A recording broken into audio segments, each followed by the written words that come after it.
I guess the challenge of having a 100-year life means that we're possibly going to be working for 60 or 70 years. So I'm going to touch a bit upon some research around preparing for work and what I think might be some of the ways that we might attack this opportunity.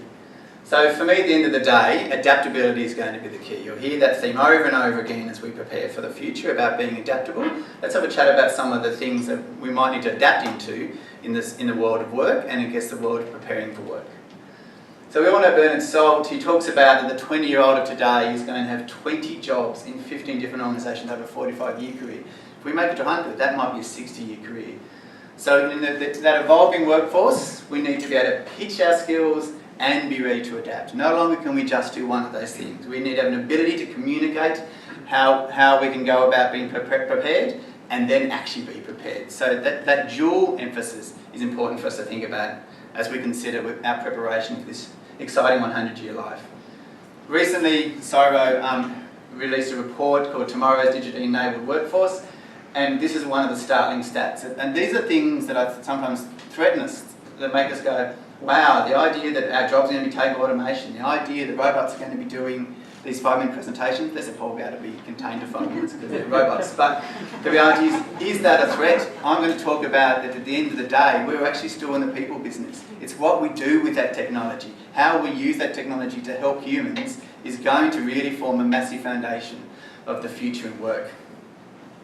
So part of that research identified 6 megatrends. So some of this language is really quite cool. I don't even know what half this stuff means around the second half of the cheese board, but I'll draw about some of the comments and the chessboard, sorry. I'm still thinking about the state stuff. I just need to fast forward and get my drink. But that's the first part of that's around the increasingly use of the Internet of Things. So in 2006 we had 2 million devices that were smartphone and technology devices. In 2015 that had moved to 15 million of those. Intel suggests that by 2020 there will be 200 million of those devices. So it talks about the exponential growth that we're experiencing. The boundaries are really blurred. Increasingly in society, it's going to be about peer-to-peer conversation. The idea that all of us will be freelancers. According to research, 1/3 of Americans work for themselves already. Now, while freelancing hasn't become a phenomenon in Australia, there's no doubt that we'll be quickly moving to that space. We're all in this space. We know about what CITSA can do. We are in the era of the entrepreneur. The idea that you can generate your idea and you can connect with someone anywhere in the world immediately is just the space that we now live in. You heard a little bit before about the divergent demographics. Increasingly, elderly people are still in work. They have a whole series of health and I guess draws upon the economy by financial. The changing mix of the labour force around the dynamic of females in the labour force tells us we've got things moving in different directions. Even the migrant population, 80% of migrant are in the workforce age bracket. 29% of our own domestic citizens are in that bracket. So there's this massive disconnect around that space. The rising bar talks about what you now need to do to measure yourself as being employable in other people's eyes. So whether it's about what action needs to happen, in the perception of what you need to do needs to be greater. When I went to uni from 8 years ago, only 1 in 10 people in Australia had a degree. So I got to stand out in that employment market. Now it's more like 40%.